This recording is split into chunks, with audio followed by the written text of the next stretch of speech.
अस्सलामुअलैकुम। और सब भाई खैरियत से हैं और सब मज़े। चलो जी, अल्लाह का शुक्र है, सब मज़े होने चाहिए ने। अल्लाह की मेहरबानी नाल कल इन्नी कोई गर्मी ही ना जिन्ना कोई हिसाब ही नहीं, तो अलहमदुलिल्लाह फिर वो मेहरबानी है।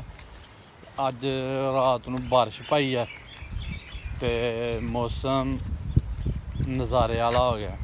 सुबह सुबह नमाज पढ़िया सैर करना है, यकीन कर लो सर पाला लगता पाया। इन्ना क प्यारा मौसम है जिन्ना कोई हिसाब ही नहीं। तेज़ हवा चलती पई है, रात की बारिश पई दी है तो पाला तो लगना है। माशाअल्लाह यह देखो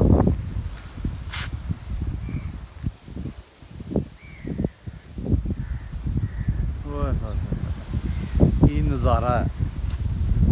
वाह नमाज पढ़ो, रोज़ रोज़ नज़ारा नहीं लगता इंज दा।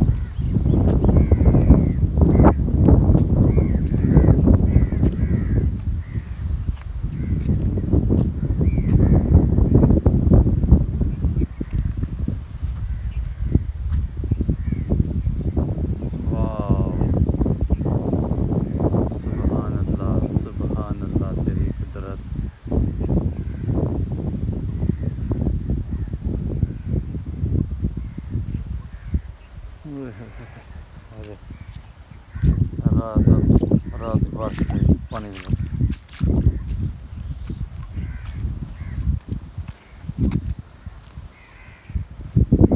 बहुत ही प्यारा मौसम है जी।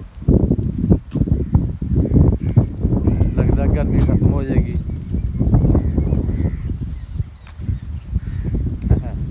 तो मर्जी है जी।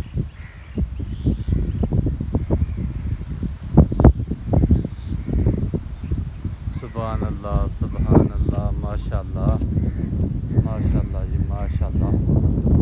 बहुत ही प्यारा मौसम है, ठंडी ठंडी हवा वगदी भी है, हर चीज़ खुशहाल।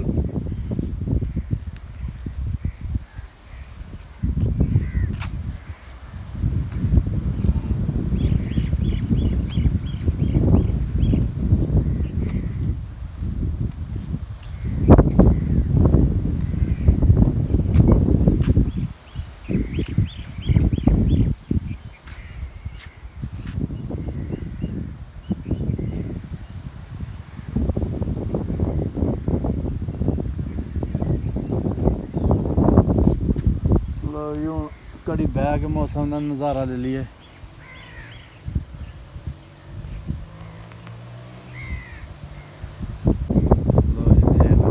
कदे नहीं मेरे नाल आई, हूँ कदी रह गई है। देखो नाल ही रहती है, सैर करन गए कदी रह गई।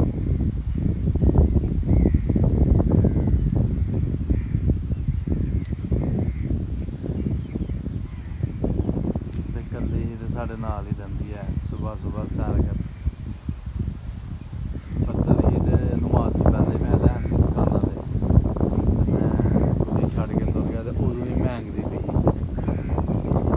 बंदा कहना मैनू लभदी पई है, मैं पता नहीं कौन लभदा पिया, बकरी सारी लभदी। बाहर सैर करने वास्ते आया तो नाल ही आ गई है। मैं ठीक हो गया जी।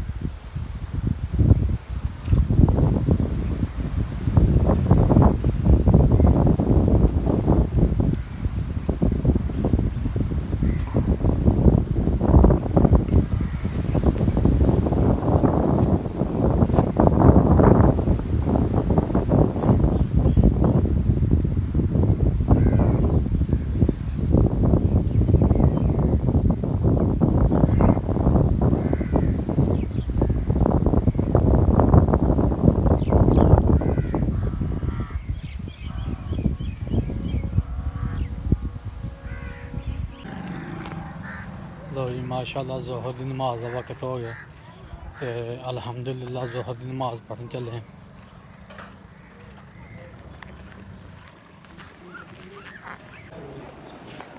लो जी ज़ोहर की नमाज पढ़ ली है तो मस्जिद मिस्त्री लगे हुए वीर साढ़ा काम करता वा मिस्त्रियों का।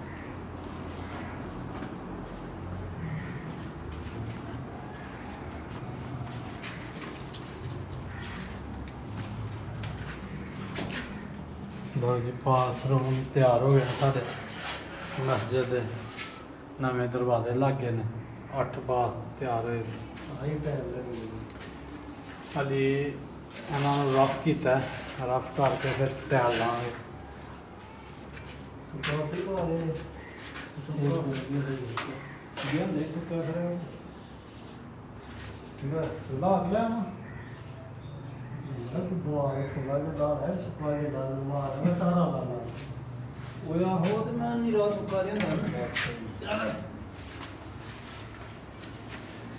सोने दरवाजे ने हैं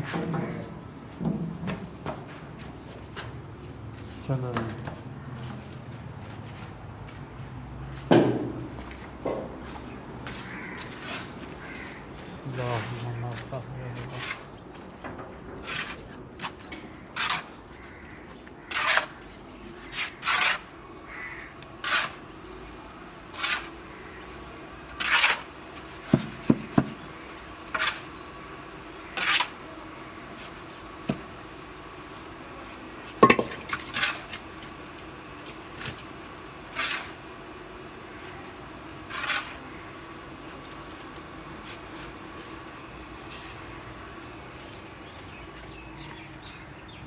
लो जी माशाअल्लाह मस्जिद दे विच मिस्त्री लगे दे ने 8 बाथ लैटरीनां तैयार कीतियां ने मस्जिद दे विच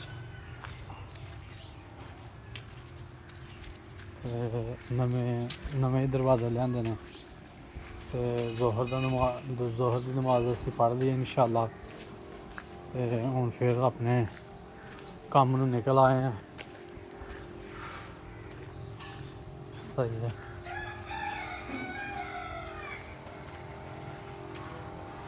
लो जी साड़ियां दुकानां आ गई हुण असीं दुकान खोलने ते इंशाअल्लाह फिर नमाज का टाइम हो जाना असर दी दा तुसीं भी नमाज पढ़ो साढ़े चैनल की वीडियो पूरी देखा करो लाइक करो शेयर करो सब्सक्राइब करो